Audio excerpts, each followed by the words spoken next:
I got Cruz Medina with me. We are going to talk about his journey with Pocho Pop. And man, I am just so excited. Cruz, welcome. Thank you. Thank you for having me, Fede. I'm excited to be here discussing some pocho, some pop culture, everything. So cool. So, Cruz, let's just talk a little bit about your journey, how you got to this place, how you got into Latinx pop cultural studies. You know, you've got your you got UC Santa Barbara degree and BA in German and English minor. You've got an MFA from Chapman, and then you PhD in rhetoric and composition from the University of Arizona. But you found your way to the sweet spot. So tell us about that. Yeah, no, that the way you described that introduction, I think the introduction does make me think all over the place for sure. I think, and even when you were just like thinking about this question, thinking about this idea, it's like I immediately started to think, well, during my MA, but then I go, no. It's one of those that goes so much farther and deeper back than that. Like I'm one of the few people, or I always say like, my father was a first generation college student, but he taught community college English for many years. And so I always sort of joke around that I'm like a second generation college student and I'm a second generation English teacher, which sounds silly to say sometimes, but it's like literally what I kind of grew up with was, going to his office at the community college he worked at. And he always had a Zoot Zoot poster on the wall. Good old Edward James Olmos, there's the Pachuco, just sort of looming and daunting above. And so it's like, it was one of those things, I can remember vividly the times like what was Stand and Deliver came out, La Bamba came out. I saw all these movies like twice in the movie theaters. It was always just like, it wasn't so much like that. My father would say, there's a Mexican-American film out, we need to go see it. It was just like, we were there and I didn't, it wasn't even a second thought, like wasn't sort of declared. And so I think it was kind of like growing up, sort of seeing those, like I say, like sort of almost like as I kind of grew older, kind of understood sort of the role that he played. It almost sort of like, once again, sort of this sort of familial thing, sort of like, oh yeah, almost got something out, we got to go see that. And then I kind of understood too when, he actually taught back in the days of, I think it was Laserdisc players. He actually had a Laserdisc player he'd sometimes, I think, take with him to go teach. And he'd teach Blade Runner. And it was one of those things like I never connected until I was older. I'm like, oh, almost was in that too. He kind of played this, character dropping little origami things in there on Harrison Ford. So with all that sort of said, I think it's definitely a part of how I think about and how I like teaching and like, the fact that my father, taught all those things, the fact that like, once again, Stan DeLimmer, Jaime Escalante, all these kind of like characters were sort of in my mind, not so much of like, just sort of, pop cultural sort of things, but just sort of like, no, these are like parts of my memory that I sort of associate with just like who I am as like, kind of the models and who sort of shaped. So to get back to like the more specific, like, 2000, 6 or 7, I'm getting my MFA and my dual MA at the same time. And it was kind of like, I think it was postcolonial literature is where things really started to kick off of like, okay, I could see myself doing, some of this study in the future. And I think that was where like, pop culture just provided that, like helped narrow the lens of kind of understanding like, we're talking about these big theoretical issues, Fanon, we're talking about Said. And it's kind of like, how can we sort of like help sort of, pinpoint sort of how we're going to think about that. And I think pop culture is always there as a way to say like, okay, this thing here helps sort of demonstrate and helps kind of provoke this so we can sort of pick apart and sort of, see how it's relevant in that way. So I think, I've always argued for, culturally relevant teaching because I think that, pop culture sort of goes hand in hand with that because so many times like students aren't thinking like, pop culture is anything different than their own culture too. So I'm going to stop talking on that, but I hope that provides a good introduction to how my interest. Yeah, no, it all starting to really make sense here. I mean, it was in a way, teaching as, your father as role model and then the kind of pop cultural all in the water that you were drinking as you were growing up, and then kind of it becoming more formally sort of systematized in your academic pursuits and journey. You in 2015 you published Reclaiming Pocho Pop, And tell like our viewers, our listeners, like why does this research matter? You talked about cultural relevance just now, but in a deeper way, maybe. Yeah. Yeah, no, sure. I think so. This book, like a lot of like academic books, right, kind of came out of sort of some dissertation research. And I was, living in Tucson, Arizona for 5 years, and it was right at the time, 2010-ish, when SB Senate Bill 1070 was coming out. That was the one that said if anyone was suspected of not being legal, documented, they could be stopped by police and asked about their status. And then also on the heels of that was House Bill 2281, which was the anti-ethnic studies, which targeted Mexican American studies, pretty much right across the street there at Tucson High School from the University of Arizona. And so it was all these things were sort of happening, and I'd had students, who'd gone through the ethnic studies program at Tucson High School, where my students at University of Arizona. I knew some of the teachers there at teaching the ethnic studies program.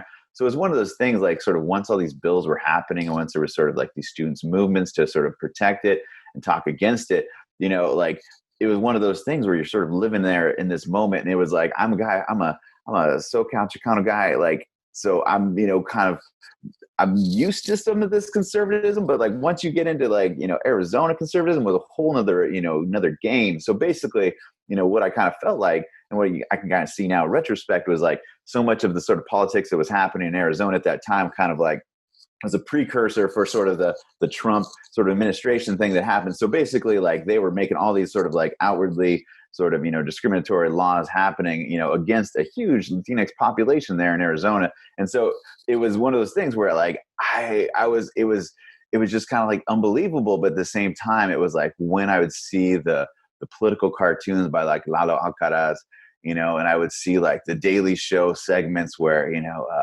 Al Madrigal would go and talk at talk to school and ethnic studies, sort of interview people involved with it. And, it really helped, I think, to like ground the issue, because you could I would talk to some students sometimes in my classes and I would say like, oh, have you seen this news story on this? It's like CNN might talk about it, but it was really kind of like, it didn't seem to resonate as much, right? Because it's kind of like, have you seen this news story? No, there's news stories all the time, 24-hour news cycle. No one really pays attention to that. But if like, you can point to a Lalo editorial comic, or if you want to point to like the Daily Show segment, you can really engage students that way. So I think that's what I found happening was like, sometimes I just kind of say like, hey, let's watch this real quick. And students would be like, oh, that's funny. It's satire, right? So it's not real. And I'm like, no, those people are real. Like the person they interviewed was real.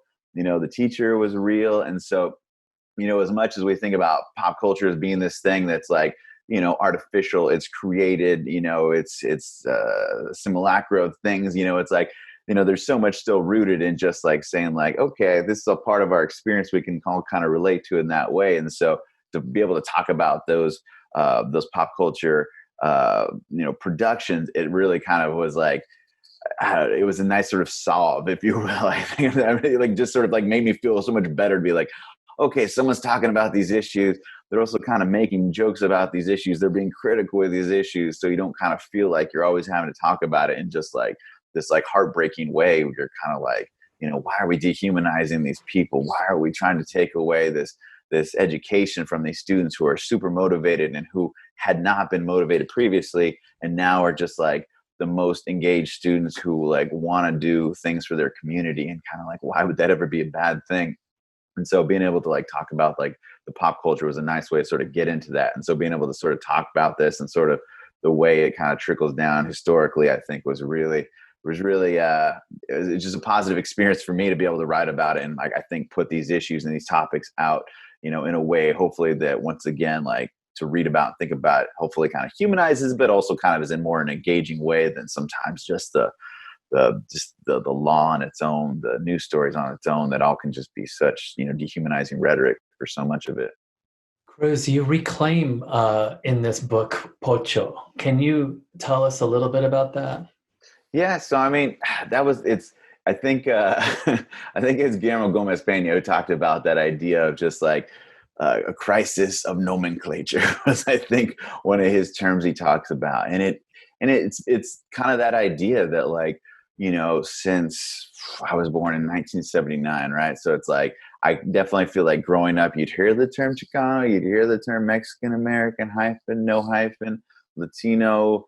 Latinx came out, unfortunately, after this book came out, in like to sort of rose in popularity. So I still have the at sign, where I think the X is definitely, taken it to a different way, and, maybe more intersectional in some ways. So it's that point that it's like, there's these terms like pocho that sometimes just get thrown out, where, like I said, I was a SoCal dude who spoke, English is my first language, so like I, knew the handful of Spanish. I wasn't until actually I taught third grade in Costa Rica after I graduated from undergrad. And that was a chance where I actually learned a lot more Spanish. But even then, sort of coming back to the US with like this Costa Rican accent was always kind of something too. So it was like, no matter how you spoke, no matter where you were, people were like, that doesn't quite seem like, your accent seems a little weird, or the way you say some of these things.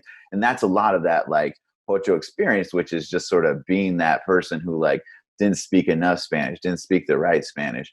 And unfortunately, it's just one of those things that like, I mean, Ansel Dua talks about it, and it's like in, How to Tame a Wild Tongue. And that's one of those, parts of Borderland La Frontera that people are always citing like now. Like people will read that now and be like, oh my God, finally somebody has captured that experience, what it's like to kind of feel like you're made to feel different, made to feel deficient, made to feel like the other, just because your version of English, your version of Spanish, your version of just like, Spanglish isn't what, is considered, the standard one. And always sort of that standard is kind of that shifting sort of gauge of what is correct or authentic. Right. So yeah, I think getting at that term was just kind of a way of like, once again, reclaiming it, making it feel like it's beyond it. Also, I'd say the work that I do is trying to link it back to, the Aztec term of, to sort of like show that it has this roots beyond kind of like this negative term, this pejorative that's used. Part of that decolonization, that work that you're doing within the space of rhetoric. So tell us about hip hop and your work on Oso Matli, and this, again, this kind of, reclaiming of the mestizaje. Tell us a little bit about that.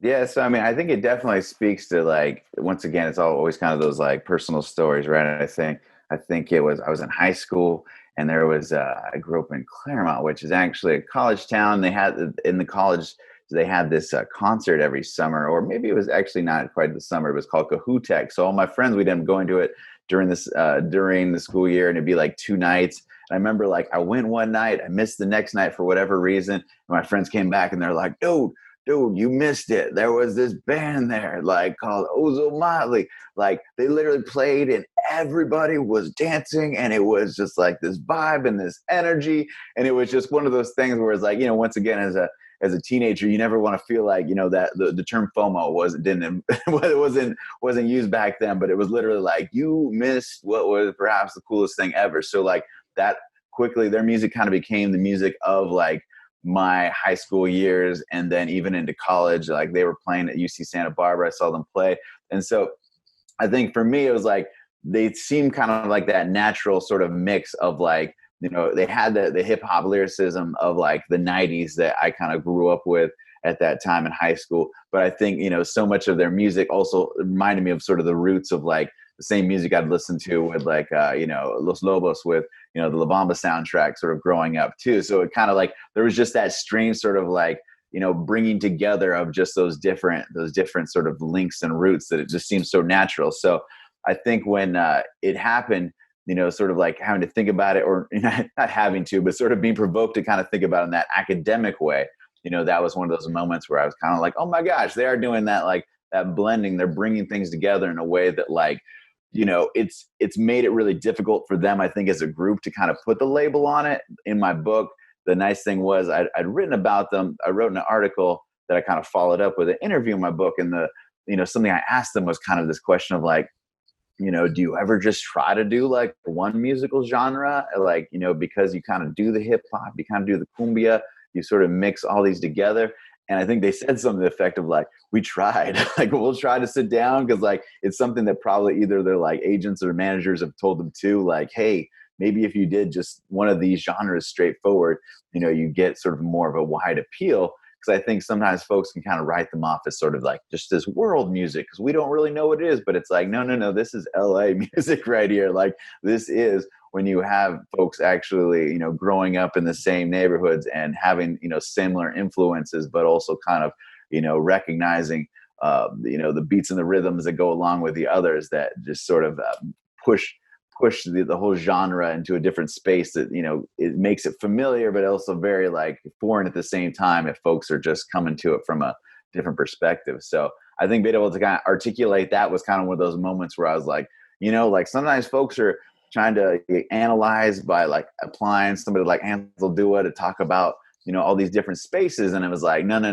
Like for me, like, I'm like, I just see this happening. Like it didn't feel like there was any kind of like, oh, I really got to think about this. It was like, oh no, like, let me just go through and think of these songs. And, you know, they clearly are sort of, you know, speaking to these themes of like Dia de los Muertos, sort of in the Cumbia de los Muertos, and like also speaking to, you know, the wrongful death of Black and Latinos in LA. And so like really sort of the way they're talking about all these topics together and the way they're blending those musical genres. I'm like, they did it. Like, and once again, it kind of goes back to sort of like the growing up with almost in the house, you know, it's just like, it's all just sort of part of that experience that you have.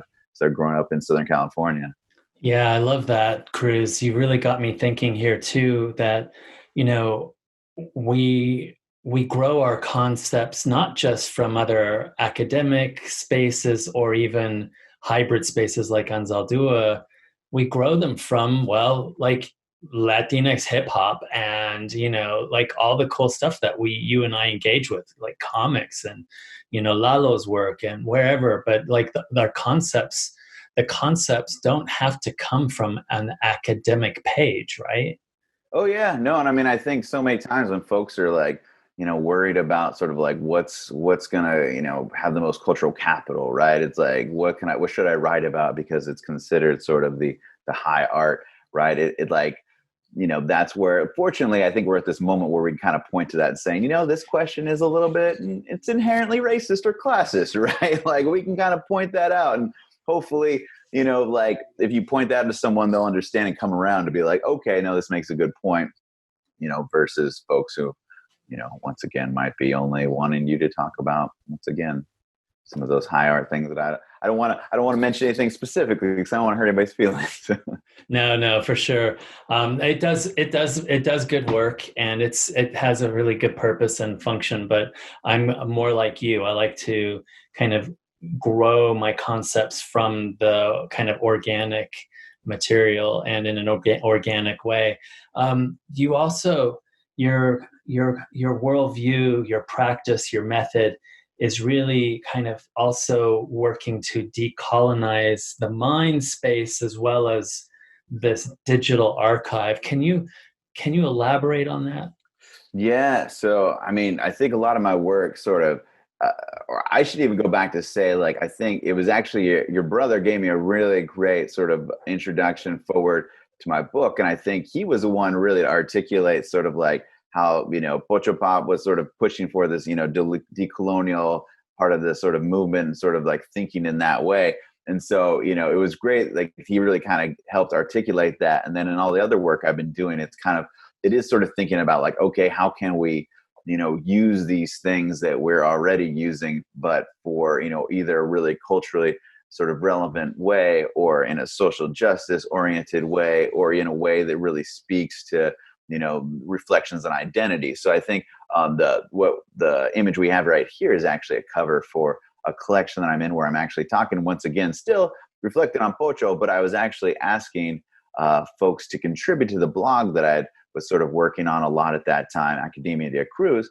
And I was getting all these other academics, most of them are in grad school, and they're all kind of reflecting too, like on the idea of Pocho, just as this idea, once again, of sort of like being someone who, you know, you're in English, so you're inherently sort of like, folks kind of think that you're trying to turn away from the culture. And I think there was a lot of sort of like messiness that I think a lot of folks have had to kind of think through, because it's kind of like something I think we kind of came out of with this idea is like, as much as, you know, folks might sort of, you know, say, oh, you're, you know, bendecido, you want to go into school, you want to academia, you're going to try and get out of the community. It's like so many of the folks I know who get into academia, it's like they end up, you know, either want to do more work in their community, or it's like they end up learning much more about themselves sort of culturally too, because they kind of like, sort of exposed through research or just through, once again, sort of learning these methods of finding more information and sort of, even if it's just personal, it's able to kind of push them to think about their own identity in a different way that they wouldn't have done had they not sort of gotten into academia. So empowering, Cruz. So yeah, tell us about, I mean, you were really in the digital spaces, the internet spaces, and you've published this book, co-authored, co-edited with Octavio and Racial Shorthand. Tell us why this kind of format and what you do with this.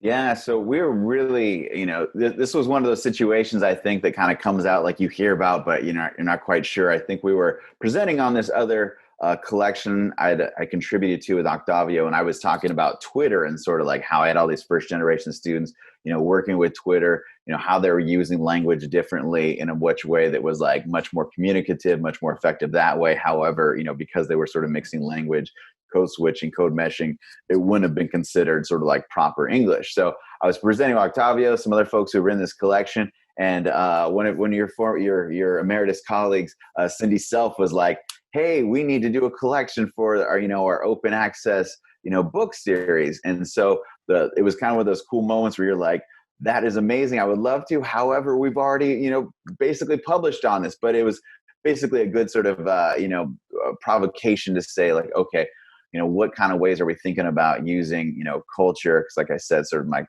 my experience there in Tucson sort of pushed me so much to think about cultural relevance and really how to engage students. And so I was kind of at that moment already thinking about like, what sort of genres speak to like the digital storytelling genre? Because I think that's one of those that's really popular sort of, as a way of kind of writing about sort of experience literacy and all these things. And so I started focusing and thinking about like testimonial. And I think that was also inspired a little bit by that work I'd done in the previous sort of slide with, the Pocho blogs, where Natalie Martinez, she actually, put this video together where she took all this great sort of home archive footage, and it was just like you felt really immersed in that moment. You're like, wow, you are bringing me into just like what your experience was like going on this family trip, hearing your parents talk to you. And then she kind of came in narrating, sort of talking about sort of the gaze that she was experiencing there. And so that was one of those where I was just like, wow, like I want to do that too. And that really helped me to, once I kind of, was able to think about that term like digital testimony, I was like, seeing how it had this opportunity to sort of speak back to power in the way that like we see in, Rigoberta Menchú sort of speaking about her experience. And, that question of always sort of like, is it exactly the truth? And it's sort of like, no, testimonials based on the fact that most folks aren't listening to these stories. They're not hearing these stories. So if like you're able to communicate this story, like there's no real way to get into the facts of it. So the home footage thing of being able to bring folks in and being like, look at me uncomfortable on this couch because my family has this strange dynamic. That's actually kind of what sort of comes up in my video a little bit, because it sort of talks about the racism that's going on in my family, where my mother, who's white, her father basically, cut her off once she married my father. And so it's like just one of those things I think that,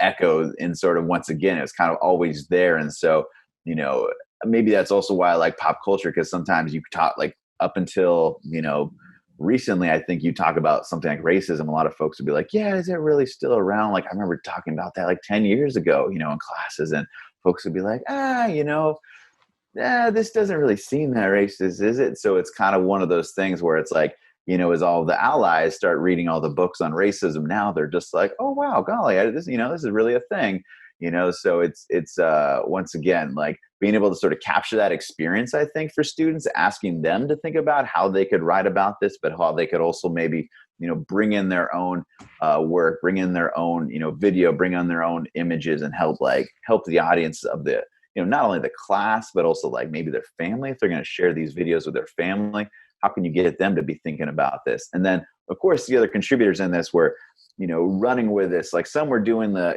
traditional sort of critique about some certain things, where it's kind of like, what was the response to the young man who who sang the national anthem, wearing the mariachi outfit, like that's sort of one chapter. But then there's also folks who are like, Wanda makes these big arguments, like Laura Gonzalez. She makes this argument about like translation being a technology, and sort of she really takes that in a way that I think is like really going to be something that's going to continue on, because she does a lot of work with technical communications. And I think that's like this idea that I think is really going to be, fruitful and generative for a lot of other folks too. So.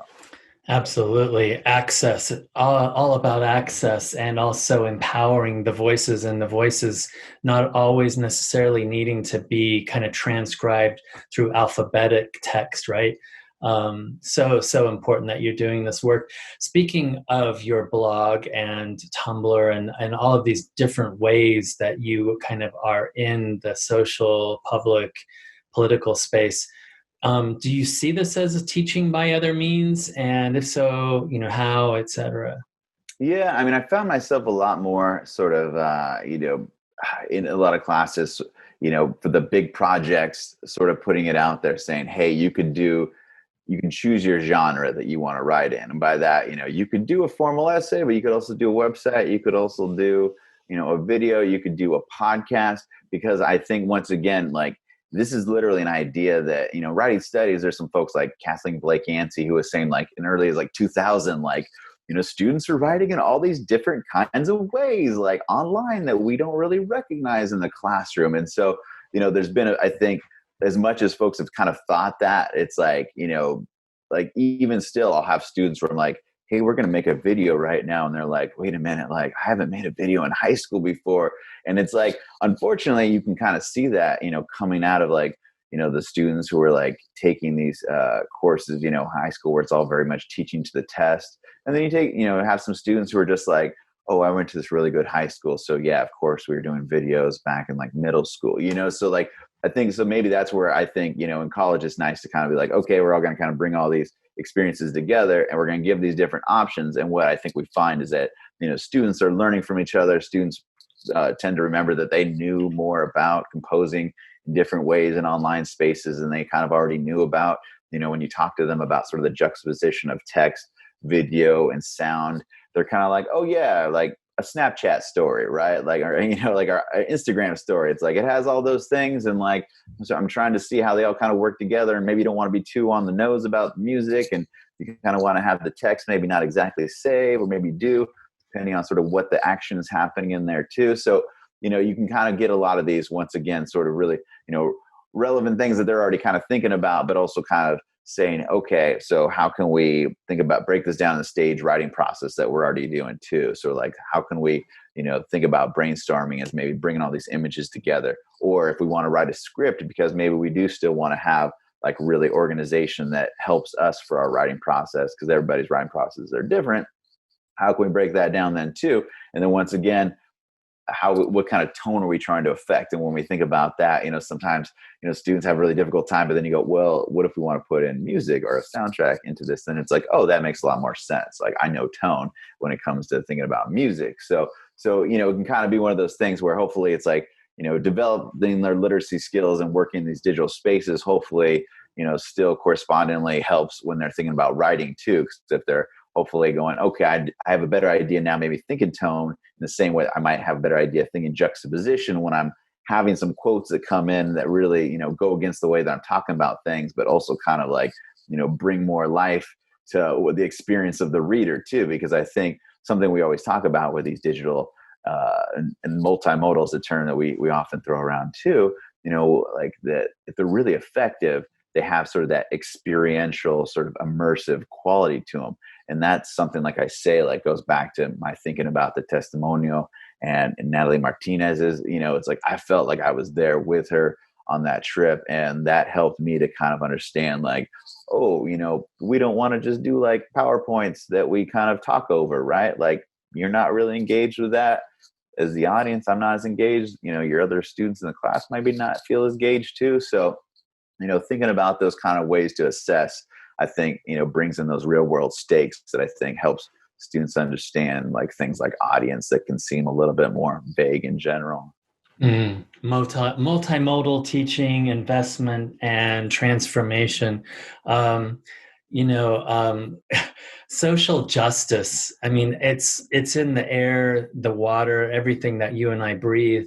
But maybe you can. What are some of the areas today that you're working in terms of Latinx pop culture and social justice? Yeah, so I think it's funny too, because I think when I was thinking about pop culture and social justice, it's interesting because once again, like the 80s, 90s, it was so tough because it was like so much of like to sort of talk about social justice, you're almost like having to really criticize any of the ways that sort of like we had sort of, pop culture kind of coming around. It's like, oh man, I gotta like I got to do a takedown piece on this thing in order to make this Mm, argument about social justice. But I mean, to get at sort of like what's happening now, it's been really nice. Like this is one of those things where it's like probably more in my own personal that'll probably leak over into my pedagogical life is just thinking about like these recent shows like Hentified and like Vita that have been on. It's like you watch them and you're just kind of like, oh wow, like they're talking about Ansel doing, like when they're talking about all these like gender and like thinking about sexuality and the fluid nature of it and just sort of like how all these issues of patriarchy kind of play into it. And same thing with Hentified. It's like they're talking about these issues of capitalism and empiricism that or imperialism that we've been talking about for a while too. So it's kind of like now you can actually kind of look at these and sort of say like, okay, like what is this arguing? And it's nice because once again, it feels much more generative to kind of like say, yes, this does sort of help show this rather than to kind of say like, oh gosh, look at the way that the Latinos being represented in this again because they are, messing mm, with things and it's just like further bringing folks down. But mm, so in that way, it's been nice. And I think like I've like recently, I have to say like I think this past quarter, maybe spring quarter, I think I was like still teaching online and I was teaching students. I was using the Devil's Highway by Luis Alberto Urrea, and I think that was it's not, I wouldn't say like it's probably a text came out what maybe 10, 15 years ago at the most. And so I think with that one it was nice because like my students we're at a Jesuit school, so we actually do have like social justice in the mission of the university. That's always kind of nice to kind of come back to when we're sort of talking about like, why should we be concerned about these people, dying in the desert, right? And I think the nice thing is, with like Urrea's work, he does a really nice job of really humanizing the experience and sort of like talking about the motivations with all these folks. But I would say like the experience that I've had too that's been, further sort of beyond like the text is like my university actually asked me through our Ignatian program. They're like, do you want to go down with some faculty and staff to the border where we're going to talk to some folks that, work with a Jesuit.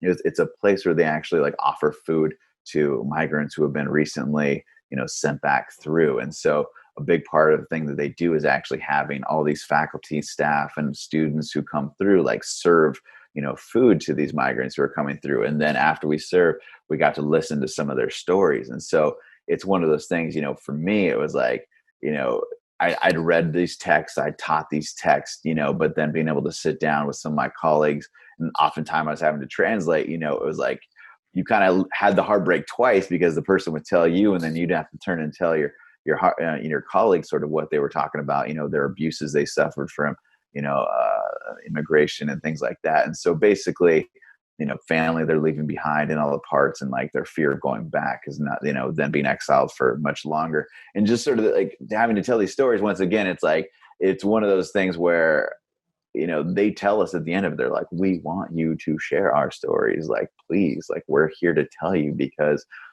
we understand how, immigrants are sort of demonized when sort of discussed in politics and news. So they're like, yeah, please tell everybody that like you've met some migrants and we're human and we are really experiencing all the same motivations that you have. So once again, when I'm back in my classroom here, like that was sort of the motivation I think with the university is like how like please use these kinds of experiences when you're talking to our students because then when I talk to my students about social justice and I can tell them like the school has sent me down and sent other faculty and staff down because they really want us to like experience this and understand this, and I'm trying to do as best as I can to teach this, but then also like to carry the stories forward of those people who trusted me with their stories too. So powerful. Latinx pop culture woke is the more appropriate title for that. Why does the teaching for you? Why pop culture? Why Pocho Pop? Rasquache, Rasquachismo, all the things that the kind of colonizing. Yeah, tell us about this. Yeah, I mean, I think once again, it gets to the question of like cultural relevance. I think that's always my motivation too. But I think, one of those issues we talk about is yet that of like representation. It's like, how has representation come about? And so basically, since I started teaching, back in I think 2008 or 9, I've been teaching first generation college students, or with programs for first generation college students in some iteration, University of Arizona, here at Santa Clara in our lead scholars program. And so it's funny because I think like it's so much a part of my syllabi where I'm already like, how can we bring in voices by writers of color, women of color all the time, that it's like, it's so much just a part of what I already read, where I'm kind of like, okay, like this is my syllabi. I don't think about it when, folks are having these, a lot of those conversations over the summer where it's like all the institutions are pledging their, sort of anti-racism sort of, policies and statements, which are nice. But then I do end up in these like faculty, breakout groups with, colleagues who are like, I just don't know how to bring in diverse voices into my writing. And it's like, they start going off on like some of the what they are teaching. And I'm just like, does anybody like what you just mentioned? Like, how do students respond to what you're already giving them? And so, so for my first gen students, I feel like they're already like, hey, thank you for, we're reading this. This is good. This relates to my experience. But then what I'm finding too is like, even in my advanced writing courses, I'm having students from like, New Hampshire, Connecticut, and oftentimes they're there right now, Massachusetts, they're sitting there in Massachusetts, they're reading about the Devil's Highway, they're reading about Urea, they're reading about Sherman Alexie and sort of Native Americans. And it's just kind of like, for some of them, they're probably like not quite sure, like, I'd have to say it's like, it's been nice in most of those courses because I feel like, students kind of feel that space to kind of say like, okay, what does it mean to think about these issues of like having your mascot? Like, why might not they like mascots? Or like, how is it that mascots have come to represent everything we think about for that? What could be problematic of that? And so I think, having some of those discussions have been really nice because like I've had students literally this quarter, like kind of stay after. They're like, we were talking about critical race theory article in one of them, which I'm realizing is becoming its own sort of controversy where folks are thinking about it as a worldview. But like literally, I had a student kind of stay after, and he was like, nice white kid from I think Boston or something. He's like, can I talk to you a little bit more about this? And it's like, that was one of those like amazing teaching moments where you're like, yes, please, like, let's talk about this, because I know, like, once again, because it can sound super controversial, because I think Trump signed an executive order that said no one can use critical race theory as like this, training thing in federal, such and such. It's like, it gives it a really negative name, but it's like, for students to kind of want to stick around, it's like, it kind of speaks to, what other students are expressing in other courses where they're kind of like, oh, you know what? I hadn't thought about this. Like, as much as I wanted to be like very progressive in how I'm thinking about this, it's like kind of been sort of these nice moments where like you kind of get students being like, oh, I guess maybe I had assumed that. And so I think that's, so much of the reason why, like on the, policy and curriculum level, it's like we have these courses that are like, have you taken your diversity course? Have you taken, these other courses that are hopefully kind of like complicating, some of these other courses you're taking? Because I do, I think the student I was talking to most recently, he's like, I'm a computer science major and I really only get to, have one or two courses outside of my major on its own. So it's like, he's just like, I'm not exposed to any of these kinds of conversations. So I think like, being able to like kind of be the conduit for that, I'm always just super excited because I'm like, yes, please, you want to stay after and talk to me about what we're talking about in class. Like, that's wonderful. But also, for them to have that strength of kind of, being vulnerable to kind of say, can you tell me a little bit more about this? I'm just like, like, yes, we're having a great moment here. If you feel like you can ask me about this, and just stay one-on-one too. Yeah, I love that. So let's bring your lens, your critical lens, your pedagogy lens, your everything to this moment with the Super Bowl and Shakira and J-Lo. Like, how do I see this through Cruz Medina's analytical eyes?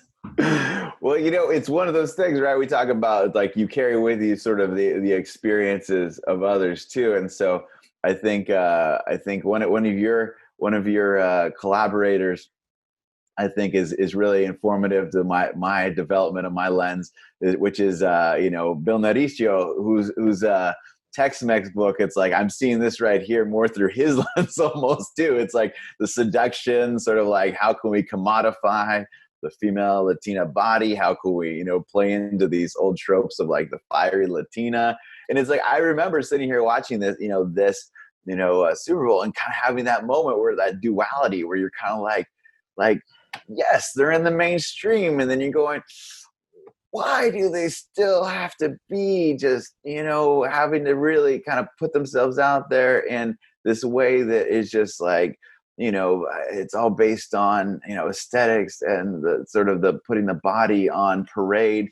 And it's like I think that's also, you could expand out and be like, well, isn't that something that kind of always happens with music? And like the Super Bowl, does anybody really care? Is it all sort of meant to be sort of this spectacle where there's not meant to be any kind of authenticity beyond sort of just like consumerism? It's like, how can we turn this into consumerism, right? And I think most of the folks who go on to do the Super Bowl, it's because it ends up selling more music, more downloads and things like that the next day. So it's like, I definitely felt like, oh, good. Yeah. Like I love, I definitely have, songs from both of these artists on playlists, and I don't know if they necessarily played either of those, because they are probably doing a lot more of their English, language music too. So it is kind of still like, you feel like there's that foot in the door, but you're also kind of like, but you're not quite sort of like, they're not bringing the critique that I like. I think that's what I think is that element of the Pocho Pop. It's kind of like Lalo Alcaraz, like he's got a biting sense of humor, like Al Madrigal, like he's willing to kind of play the like, oh, like I'm just asking these questions. I don't seem like I know what I'm doing, but he knows he's kind of playing you a little bit because he's like, I'm just going to let you sort of hang your own rope, and like Guillermo Gomez Pena, he's like, I'll be out here, I'll be naked, I'll have everybody else with me naked too, but it's like, you're going to feel bad about it because you're going to recognize that like, this is all about like how your eye is meant to commodify, what you're seeing. And so you're going to walk away with that thought.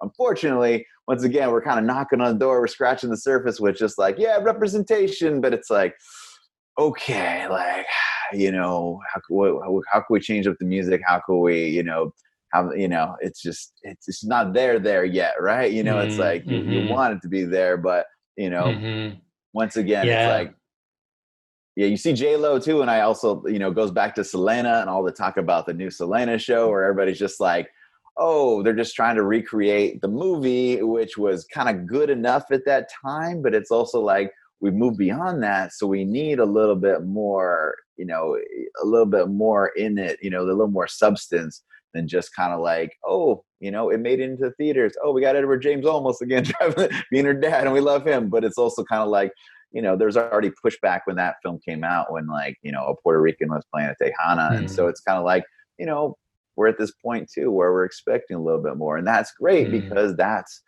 been like our initial push since the beginning, where folks are like, we're not a monolith, representation matters, but you've got to get it right. That's why folks love Coco so much. But, once again, you can get into the politics of whether or not, a border should be a main sort of a trick of the whole, or, not trick, but sort of what the whole film is sort of based around, right? And whether or not that's sort of like dehumanizing there too. So all that said, it's nice, but we just know we're at this point now. When we mention woke, we kind of know that we could do better, and we're always asking folks to do better. So yeah, absolutely. You mentioned Hentified and Vita, and like, yeah, for sure, it's that stuff, that the writing, the everything about those shows, and then you get the Shakira and J-Lo Super Bowl. So we're still getting that kind of mixed bowl of stuff. For you though, and you mentioned some things that are really exciting already in terms of the pop cultural space. What about Latinx pop culture studies for you today? Where's the vitality in that? I can see the way that so much academic stuff, it's like, I think part of the reason we like pop culture is because it's sort of the moment. It always feels relevant, right? It's like, unfortunately, what I think tends to happen too with like the slowness of publishing sometimes, the slowness of just like getting grants and things like that, academic publishing can kind of really grind to a halt in terms of like speaking to the things that are happening right now. I say that because I think I started doing some research on sort of looking at, we have a lot of Guatemalan migrants here in the Bay Area. I was teaching English as a second language with them for a while. And it was just like, I started doing some work with that, but it's like once sort of, Trump came into office, it's kind of like, as academics, as folks in Latinx, studies, it's kind of like that metaphor of like trying to drink from a fire hydrant right now. It's kind of like, I want to focus on and be able to talk about sort of what's happening with, the lives of these migrants who are telling me things, but it's also, you're in this moment too, where you're just like, every day something new is happening. It's like every day, like Stephen Miller is doing something evil, every day, it's like, there's just new executive orders coming out. And so I think it was one of those things, I feel like as I was starting to write, you're sort of like overwhelmed. So I see hopefully this moment sort of as a reprieve once again, where it's kind of like, now that we kind of have this like, deep breath, we can kind of stop and hopefully sort of speak to like everything that's been happening in the last 4 years of this administration. And I think there's going to be sort of a lot of, rich work that comes out of that. I mean, unfortunately, we still have, so much with, folks being locked up, detention centers, like that is still very much, I think, where energy should be in terms of like, what really matters for the community. And I think it'll kind of, it always speaks to like when folks are always asking like, only 40% like the term Latino, or even less than that, more want to go by Hispanic. And it's just like, when you ask sort of like, why is the country so divided right now? It's like kind of within our own communities, we can see how like, some folks are still not sure about Latinx, right? Some are more comfortable with just identifying with their country of origin. So as much as like, there's a lot to kind of think about in terms of like stuff that's coming out, being produced, there's still a lot of like the reconciliation within the community that I think we're also thinking about on a larger scale of the US, right? It's kind of like, how are we going to reach out to like, our Latinos for Trump, and help them to kind of just understand like, just like we shouldn't be so disconnected from, the folks who are still trying to come to the US. How can we sort of bring that around? And once again, to sort of speak to the hope though, I'll get back to the hope because I see AOC, and AOC is just like, I think she's that leader for the future that, you can really, that I hope more folks are feeling excited about, because, I think once again, it's like, as academics, as folks who are like, hopefully providing some critique and providing some context and speaking to some of these things, it's like, she's a bit like an artist right now, I think, with, her rhetorical skills and just like her activism as, a community organizer. So I think, she's somebody who I think a lot of folks are going to be wanting to study, wanting to break down what she's doing, because she is sort of like that artist who is inspiring to a lot of folks right now. If I was going to speak to just one pop culture piece that I was really excited about recently, but I haven't gotten to mention, I think it was the HBO show Los Spookies. I think that's one of those where I feel like, if you wanted to watch something that really speaks to like just the diversity within the Latinx community, it's like you could watch that, and I think you'll get a nice sort of background on like what magical realism is. You can get into like that goth element sort of within the Chicanx experience, and then you can just get into like, some of these other like more like woke sort of gender fluidity things that I feel like a lot more of my students like understand much better. So it's kind of got this like multi-generational way it speaks to, I think, like these different elements, but at the same time, like then also just being really humorous and irreverent and just, kind of like when you watch it, you go like, this is not like anything I feel like I'd seen before, but once again, altogether familiar in some ways too. So I think there's plenty to get into that, and I'm sure folks will be writing about that and or have written about that already. Wow, Cruz. I mean, gosh, we've gone from decolonizing the digital archives to AOC to Los Spookies to multimodal teaching practices to, oh man, you have blown my brain, Cruz. Thank you, thank you, thank you. Thank you for asking me all these questions to help me. Maybe it is going to help me settle my own thoughts too a little bit. But yeah, no, it was my pleasure.